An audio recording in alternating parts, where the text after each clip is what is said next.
Hey there everyone, and welcome back to my channel, Take Control of Your Health. I'm Dr. Corey Stern. This channel is dedicated to teaching you about how to keep your diet clean and healthy in a toxic world, and not to be a victim of the bad guys who are trying to poison us. So I hope you've had a chance to watch my previous videos where I've talked about toxic substances in your foods, in your processed products. And if you have watched them, I hope you've had an opportunity to start cleaning stuff up. I hope you're reading labels more carefully and eliminating the things that are making us sicker, weaker, and stupider, and that you, as a result, are feeling better. And that's what I am all about, is helping people to be as healthy as possible and optimize your health. So today's topic is something that people have very strong feelings about, and that is bread. Most people are eating a lot of bread products and products made out of flour, right? So not everybody actually knows this, believe it or not, but breads are generally made out of flours, which come from grains, and the most popular one is wheat. So let's just talk about some of the things that people are eating that are made out of wheat flour. Obviously, any kind of bread, so we're talking about bagels and rolls and croissants, a lot of breakfast foods, right? Pancakes and waffles, and sandwich bread, so sandwiches, and all kinds of bread. So whether it's sliced bread or pita bread or rolls, it's all still made out of wheat flour, including wraps. Right? A lot of people think that wraps are better for them. It's the same thing, it's just a different shape. And people think spinach wraps are better because they think they're made out of spinach, but they're actually not. So most wraps are made out of wheat, and if it's called a spinach wrap, they put a little spinach powder in it. It's still wheat. Even if you think that wheat is no good and you're buying rye bread in the store, commercial rye bread, just look at the first ingredient. It's wheat. And other products that people are eating a lot of, obviously cookies made out of wheat flour, cakes, pie crusts, pizza crust, and then snack foods like pretzels and crackers, things that you're not thinking about too much, like wontons and wonton soup, and dumplings and pierogies, which are dumplings, and the list goes on and on and on. I'm sure that I didn't cover everything, but so think about how much of this substance are you eating on a daily basis. Oh, I left out pasta. Pasta is a huge one. So a lot of people eat pasta on a regular basis. So I agree that there's really nothing more delicious than a freshly baked hot loaf of bread with some delicious grass-fed butter on it. I happen to love bread, but I also know that the commercially made breads are really toxic, so I do not eat them. I stay very far away from them. So I want to go over with you why bread is bad, why flour is bad in this country. And when I say this country, I'm talking about the US, just in case there's anybody watching from another country. I think it's probably worse in the US than anywhere else. So I want to give you a little bit of information about that, and then maybe some suggestions about how you could enjoy bread and other such products without making yourself sick. So bread has actually been a staple food for humans for over 30,000 years.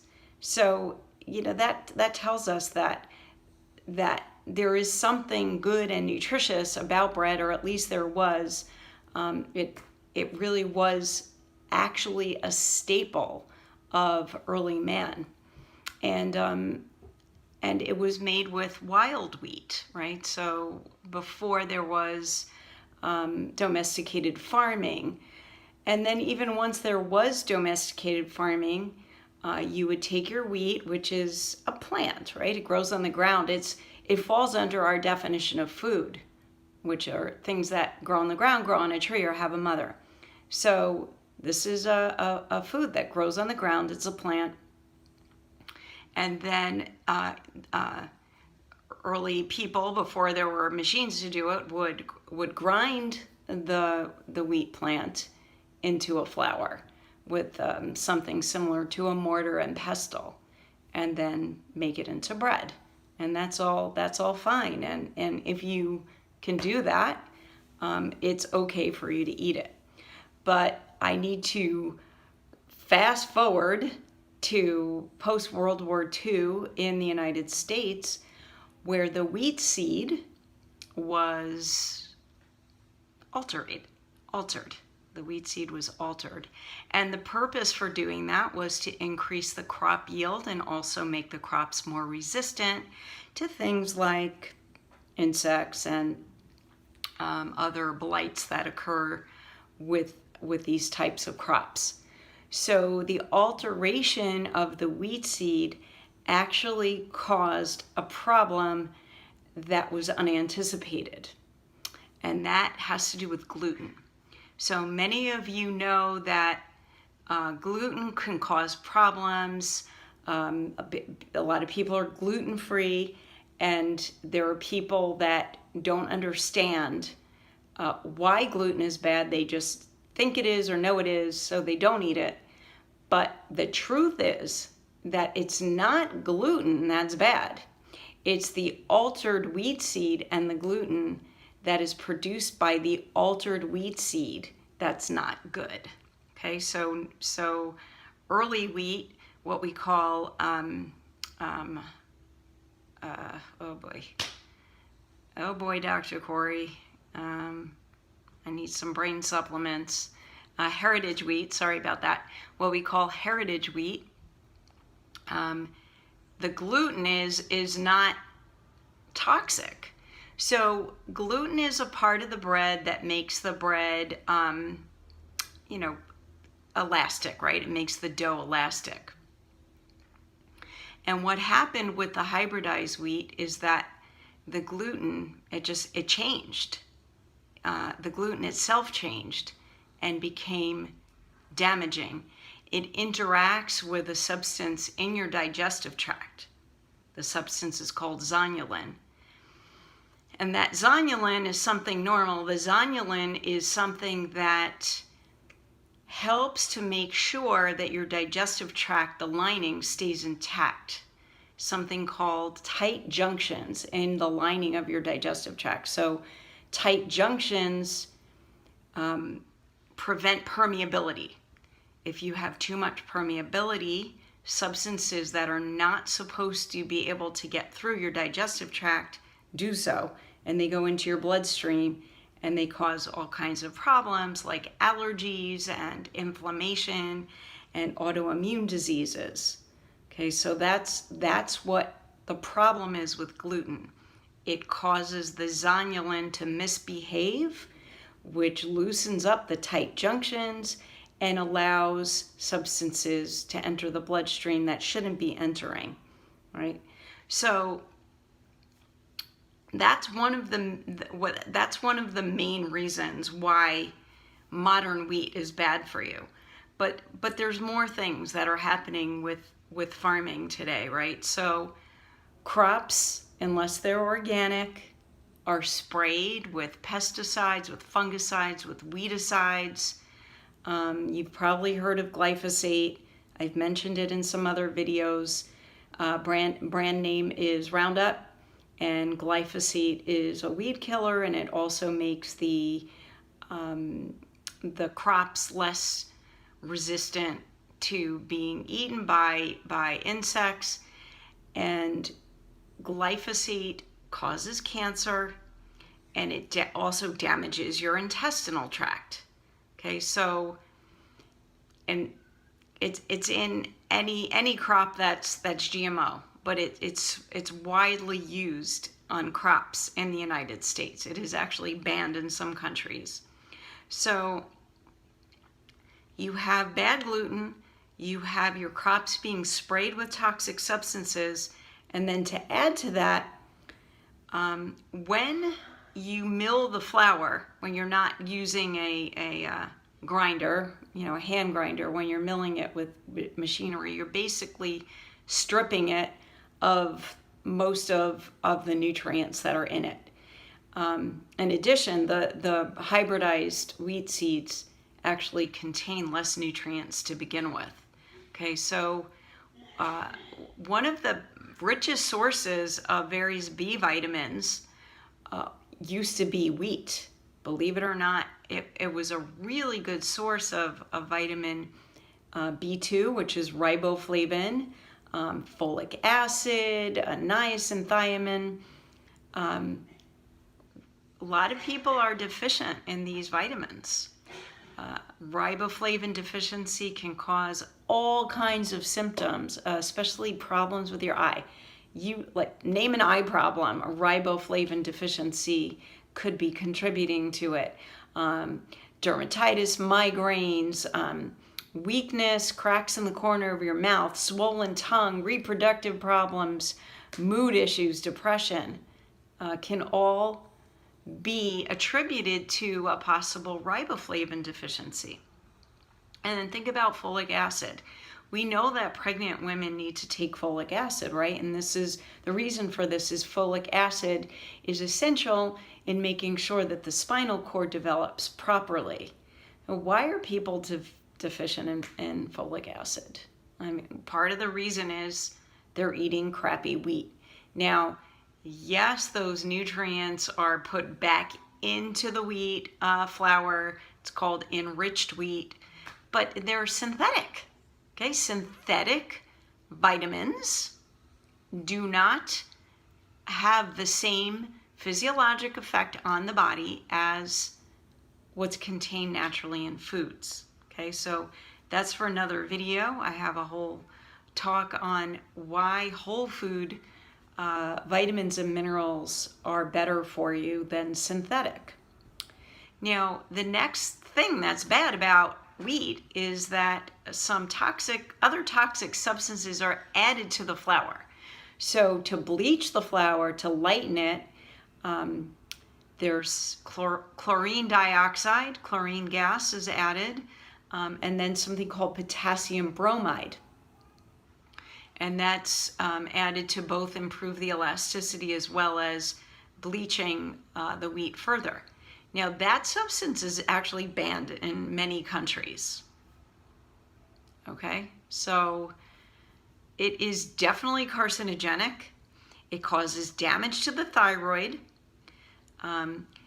You may or may not know that the thyroid requires iodine to produce thyroid hormone.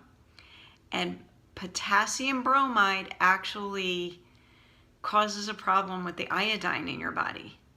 So anything that ends in IDE or INE, so chlorine, bromine, chloride, bromide, fluoride, all the ides and enes, are molecularly similar to iodine or iodide.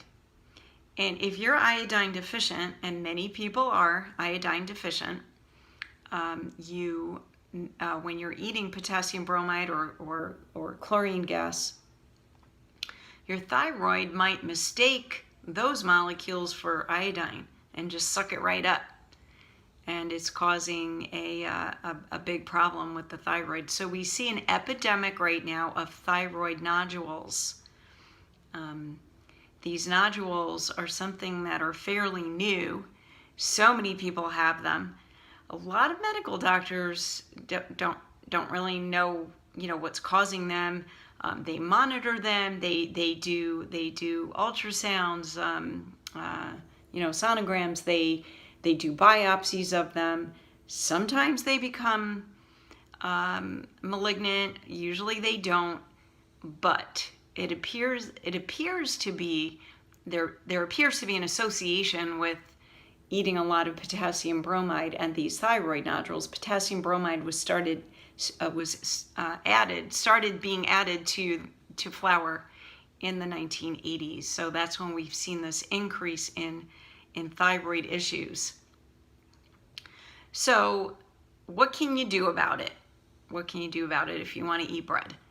Well, for one thing, there are a lot of alternative breads out there. These days, it's not that hard to find better quality breads. The bread that I generally eat is made out of sprouted grain. It's not made out of flour. It's called Ezekiel brand, Food for Life. That's the brand that I eat. There are other ones available. That's just the one that I eat. It comes in all different forms: sliced bread, pita bread, English muffins, hamburger buns, wraps, and I like it. I like it. It's usually in the freezer section because there's no preservatives in it. Oh, that's another thing that's added to commercial breads. There's so many chemicals that are added. I didn't mention the azodicarbonamide, which is a dough conditioner, also known as the yoga mat ingredient. It's in a lot of plastics, and it is still in a lot of breads.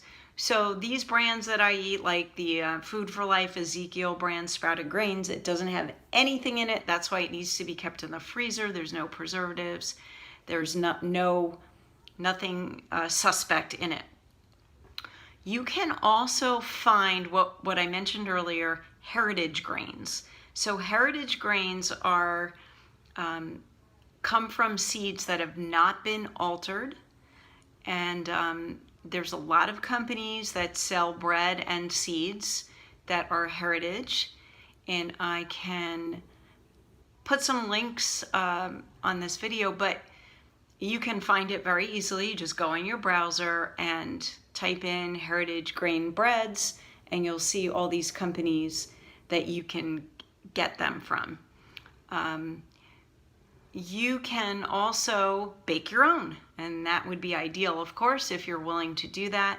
Get some of your own good quality heritage organic flours, and try some alternatives to wheat. So there's einkorn, there's spelt, there's teff. There's all kinds of things out there that you can experiment with. And you just have to get used to eating something a little bit different, right? So if you've ever thought about why regular bread can sit on your shelf or sit in the store for weeks without getting moldy, that's because the mold dies. What's killing the mold? Oh, you don't want to eat that stuff, and you don't want to put it in your body. The other thing to think about is if you have any kind of blood sugar issue, if you're diabetic or pre-diabetic, you really probably don't want to eat foods made out of flour, no matter how good the flour is. They are high in carbohydrates, which do turn into sugar in your body, so you really want to be careful with that. And I do recommend that if you are struggling with a blood sugar problem, that you get your majority of carbohydrates from vegetables rather than from grains, at least for a while, at least until you stabilize.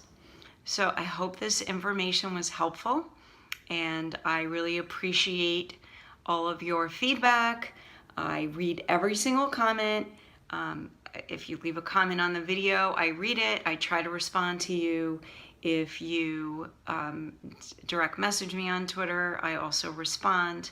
I do appreciate your suggestions. I will try to cover them all. And I hope that you have subscribed to my channel and that you're liking the videos. Hit like, hit subscribe, and hit the bell so you get notifications. And share this video with anyone that you think needs to see it. That's the point of me doing this. I would like us all to be healthier. That's what it's all about. So thank you so much. I will see you again soon with more information on how to stay healthy. Take care, guys.